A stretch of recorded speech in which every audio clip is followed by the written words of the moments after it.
Taking a break from his busy schedule of hand-washing and rewatching Tiger King. It's time for BSing with Big Nate.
That was Road Rage from Ruckus the Bulldog. Welcome into another edition of BSing with Big Nate. We're going to have some fun. I am joined today by Jimmy, drummer for a band out of Charlottesville called Ruckus the Bulldog. Thank you for joining me today, Jimmy. Hey, man, what's going on? How are you? How are you faring in all of this world we're dealing with right now? You know, I am pretty awesome, actually. Here, let me turn on my light. I don't know. It seems like it's a little dark in here. Things are good, man. I'm busy. I'm more busy than I've ever been. I literally have turned all of COVID into my creation time because normally, like, I work a normal job. And that's pretty, it's like, 3 12-hour days and then an 8-hour day. And then on top of that, I try and balance all the music and stuff. But what's been nice is, like, if a client cancels, I got a spare 15, 20 minutes there. That's a spot for a brand new riffs that I can work on or stuff like that. And that's kind of been my big takeaway from this is there's a lot of negative going on, but there's so much positive if you're just there and, kind of looking for it, because I've had a lot of time, like, this is something, the BSing with Big Nate, something that I've been toying with doing for years now, and I never really had the avenue to get it going. And well, I finally had some downtime, and now I get to talk to great musicians around the state, around the country, and it's been almost freeing to finally be able to pursue that. So we're gonna start at the beginning. Ruckus the Bulldog. How did that come to be?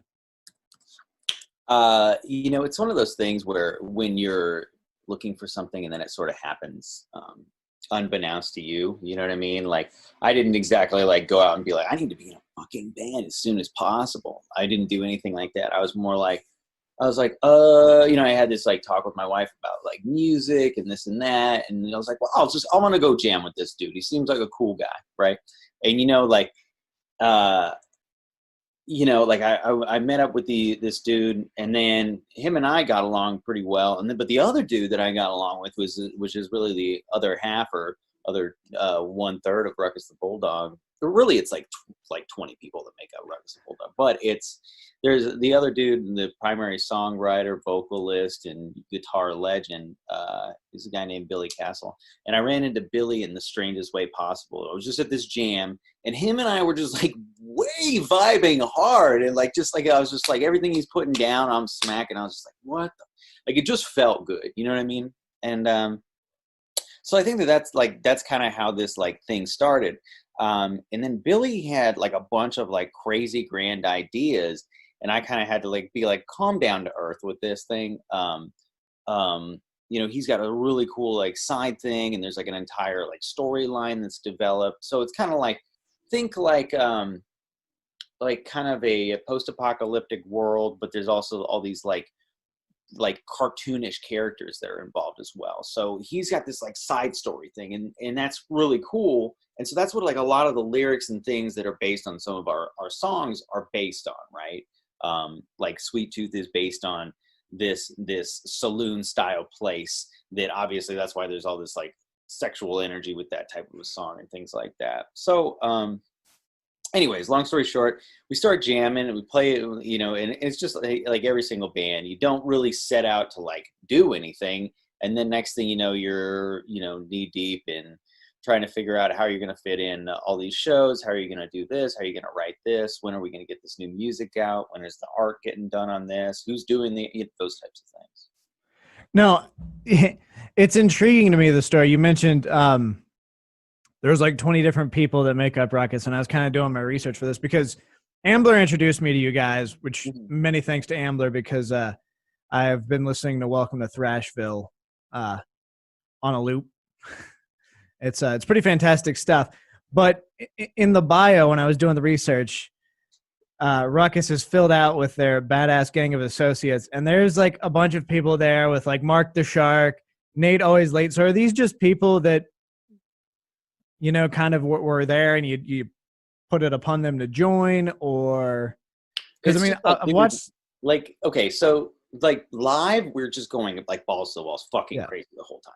But also like, I just don't have time to jump into a shark outfit and then like, you know, change outfits mid thing while I'm thrashing around on the drum set. I'm already exhausted and fucking whatever. But like, you know, funny, like we're always doing like gags and things like this. Like it's always like funny things that I just think up or whatever. And I'm like, we should just do it and then see what happens. Like we played with this band that's like a theatrical rock band called the Falsies. And they were like, basically the reason that we even really broke in hard to the Charlottesville scene is this guy named Lance Brenner and Morgan Morin. She's the bassist for that band. And it's one guy and basically an assortment of characters. And we love that idea. So I thought, well, what could be the most dramatic thing that could happen? I was like, oh, we get murdered. And so then like the first thing we did was we had Jason from Halloween like come out and murder us. And so, or sorry, Mike Myers from Halloween come out and murder us. And so like, then it's just been like one thing, but it went off so well the first time because we were like, what? And then next thing I know, I'm like straddling him with a giant like toilet paper shooting gun over top of that while like Billy's like getting like, you know, like blood packets are coming down our face while, you know, like just like stupid theatrics. And then it's just gotten more and more and more outrageous. Like, our Christmas show, I brought this little person named Eric Roccaprio, who's like one of the coolest dudes I've ever met in my life, all the way from New York City. He's been in a couple of Universal Studios films. And I just had this idea. I was like, I want to tell the story of like a rock and roll Christmas and do that at a show. And then he's the star of the show. And then just crazy shit happened. And so I like wrote a whole, I wrote a novella like based on like a Mexican soap opera. And then we did that at the show, but incorporated our music. And then they're like, looks like he's got a sweet tooth. And so, I don't know, man. So to accomplish all that, to get to the point, is like, to accomplish all that is that it's literally necessary to just have other people, dude. Like, I don't have time to like get all away from the drum set, dress up as a giant Santa, come in and like hit on a side character. And that's kind of the cool thing, is like the collaboration. Like, a big thing in our scene, dude, is like, I see like people are on their own a lot and they think that they're like so badass. And I just want to be friends with everybody. Like, I've always just wanted to be friends with everybody. And so the more cool, talented, funny people that I get involved in what we're doing, the happier I am, you know? No, and that's a really positive attitude. I'm glad to hear that. When I got to ask, like, for instance, that Christmas show you're describing, how much rehearsal goes into something like that? Because you obviously there's a lot involved. You wrote like this whole story for it. Like, do you kind of just do a dry run once and then go through it live, or like, what's that look like?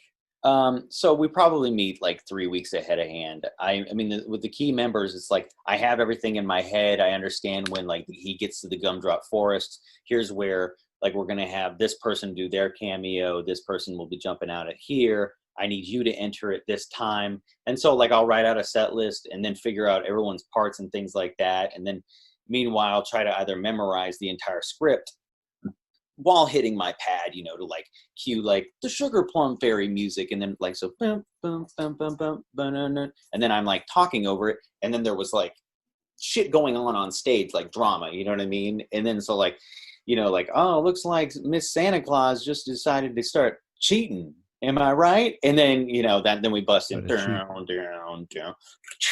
Meanwhile, I'm also orating over top of it. But the process for that, I mean, is like, I just try to communicate with people a whole bunch beforehand. I mean, it's a production, but it's not a production. I don't know. It's kind of complicated. Yeah. I mean, have you been on stage and wait, I don't remember any of this. Like, have there been moments where there's stuff that like you've added and you've been like, well, this is really going to go over well, and then it's completely caught you off guard? Oh shit. Yeah. Same deal as like last time we did we played a show, and there's a part where the Kool-Aid Man burst through a brick wall in the middle of our set, and I'm like, what the fuck is going on here? And I remember I forgot to tell the guy who we were having guest star that at that time, that's when someone in a Kool-Aid Man suit would be bursting through the wall. So his reaction was like a literal reaction. That was the funniest thing I've ever seen, dude. Like, I was dying. I love it. It's fantastic stuff. And the tunes are good with it. Like, that's my biggest thing, is when bands start doing stuff on stage, sometimes it's almost to take away from the music, but you guys have a very solid musical background that it kind of all works together, in my opinion.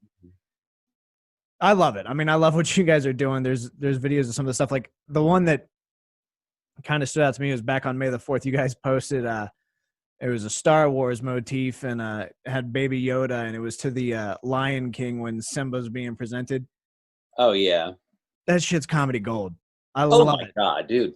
Well, yeah, we did a Star Wars show, and the Star Wars show, I was just like, fuck it, we're doing Star Wars. And then next thing I know, I'm creating from the ground up like all this like hype material and like hype shit that is basically all Star Wars, turning our thing into the Star Wars logo, but and then doing like an entire scroll reel that is Star Wars, you know, like the intro and all that stuff to get people hyped up for it. And then like halfway through the show, we had like a giant Jedi showdown where they explode a Death Star in the middle of the floor, and it was like 1,000 people. I mean, that was like a pretty kick-ass show. That was maybe one of my top 5 moments where I was like, what the hell have we created? You know what I mean? And thank God we've got cool friends that were able to go along for it. And the Baby Yoda part kicked ass. Like, it's fucking awesome. No, it's incredible. I got to talk about something else you guys are working on. I guess at some point in the middle of May, you started taking submissions for a music video you're working on. You want to talk a little bit about that? For the track that played at the beginning of this, actually.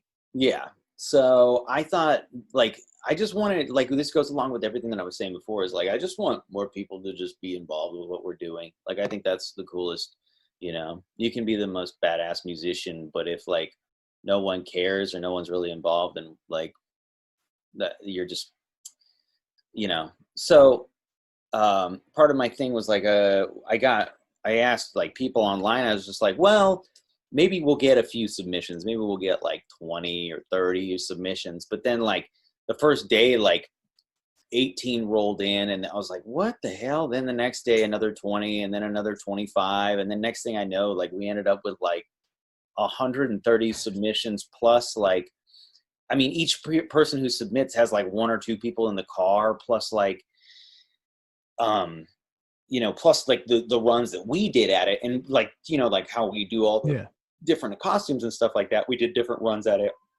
in different costumes, and God bless it, dude. My I was like, I don't really feel like paying someone like $500 or $600 to go through 150 clips to figure out which are the best ones and then splice them all together. So I've been actually myself steadily working on it, but I can't take much credit. My wife is total badass, and she's like, I'll figure it out. I was like, you're going to figure out video editing software, put together something that looks even slightly professional. And she says, don't worry about it. And then, I mean, she's a doctor in psychology, and she's a pretty smart lady. So she picked it up and was picking up the shortcuts within like 20 minutes. Then she's editing. Then she, like, dropped, like, next thing I know, it's like 10 hours later, then another 10 hours after that. And we're getting pretty close on it. And so I hope we can get it out pretty soon. I am just putting on the last bit of, like, gnarly, over the top, stupid, cheesy looking video effects that I love the most. Like, I don't know if you played Duke Nukem when you were a kid, but, like, that style of shit. Yeah, that style of just, like, ugh, these are so bad, but they're great. You know what I mean? I mean, yeah, there's a saying that gets bandied about when I'm talking movies, is it's so bad it's good. And that definitely, like, falls in that category.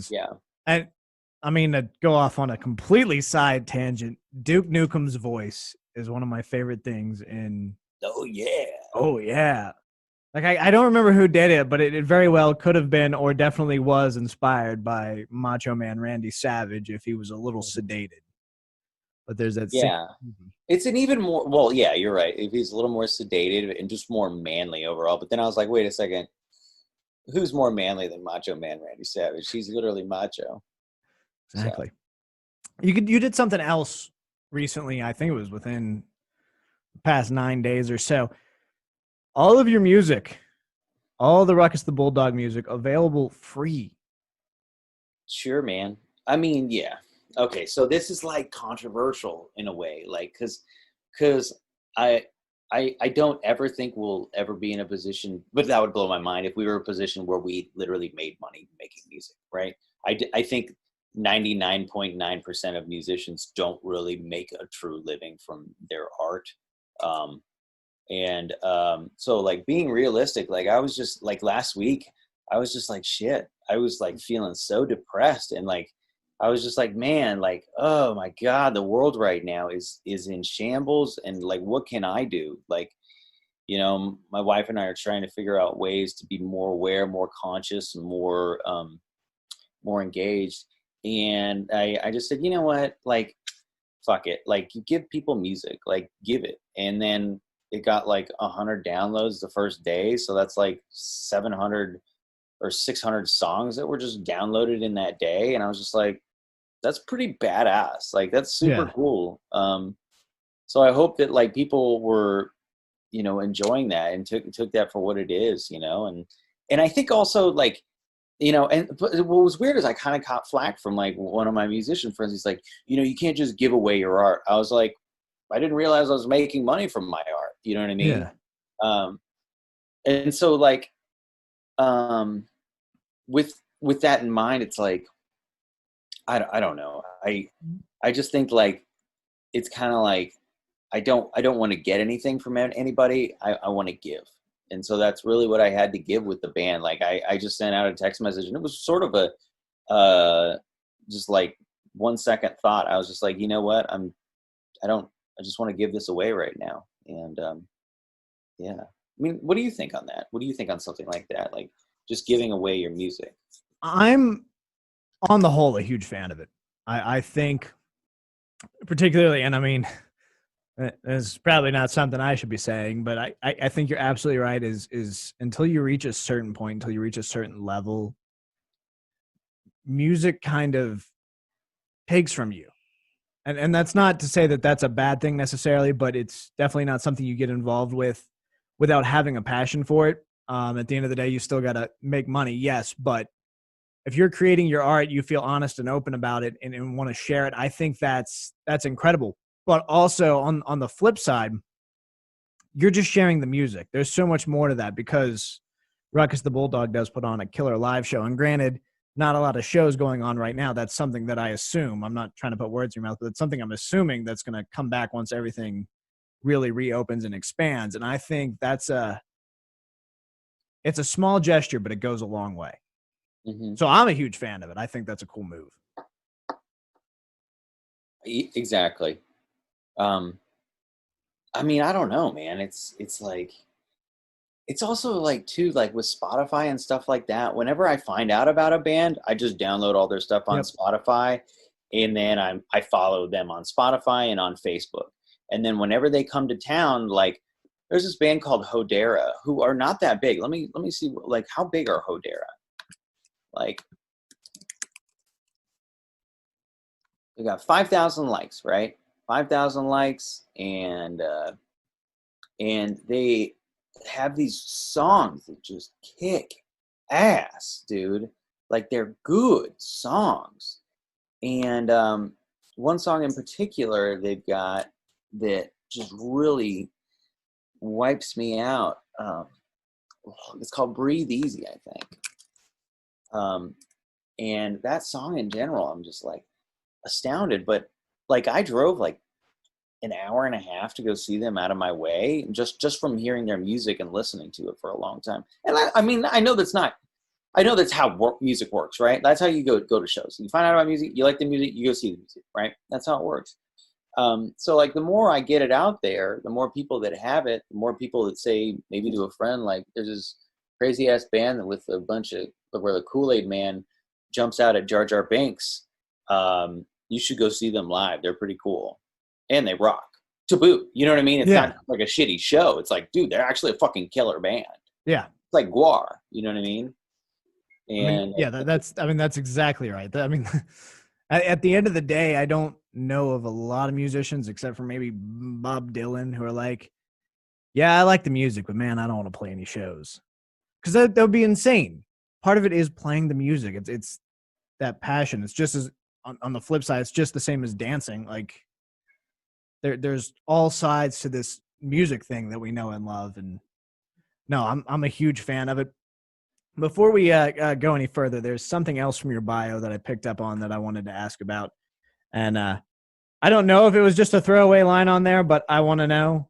It says they also enjoy a nice Sunday brunch atop a mountain of their vanquished enemies. And I need to know, what does your ideal brunch consist of? Oh shit. Okay, so there is this killer spot in Charlottesville. Okay, so it's like it looks like a total hole in the wall, but then you get inside and it's been like revamped and really nice. It's called Holly's Diner.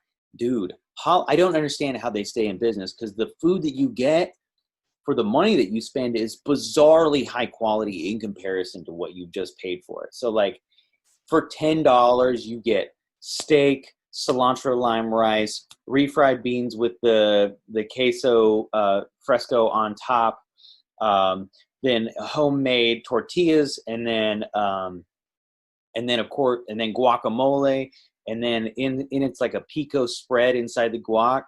It's like, oh my god, dude! Like that's been the hardest part about quarantine is that damn brunch, dude. That's a good ass brunch. I've never even heard of Holly's. I grew up I grew up in Culpeper, so. Okay. Yeah, I lived in Culpeper for 2 years. Yeah. I've spent quite a bit of time in Charlottesville. Never heard of Holly's, so I think next time I'm back home, I'm going to have to give that a shot. Because, I mean, what you just described there is right up my alley for a brunch. Oh, shit. I mean, I'm all about burritos. I'm all about everything should have a little bit of spice to it, but it should also have a little bit of freshness, and that sounds phenomenal. Oh, you get the complex interplay. Plus, you got these, they do fried leeks over top of it. So when you make the taco spread, plus you do a hit of sriracha just right on the top, not too much. Dude, I'll take you there. Let's go. I mean, I'm down. I think I should be up that way some point later this summer. We'll have to go to Holly's. Where can the lovely fans of BSing with Big Nate find and interact with Ruckus the Bulldog? Typically Facebook, some Instagram. You know what? I decided to take a few weeks off from the Facebook thing. I'm like known for being that guy that is like slamming it on all the social medias and doing everything from the stories to the this to the that to the giveaways to the this to the hype this. But lately, over the past week and a half, like after everything that is kicked off, like I've just said, I think there's bigger things going on than me promoting my fucking band. And so I stepped back from it. And but other than that, yeah, dude, check it out there. It's on Spotify. It's on iTunes. Just stream it. Enjoy it, dude. That's the number one thing is just enjoy it. Take it. That's important. This is Jimmy from Ruckus the Bulldog drums. And honestly, I'm getting the impression that you do a little bit of everything, as it were. But give Ruckus the Bulldog some love. Check them out on Facebook. Be sure to check out their tunage and be ready for that live show coming back, hopefully very, very soon. Yeah, dude. Thank you so much, Jimmy. No problem. Thanks, man.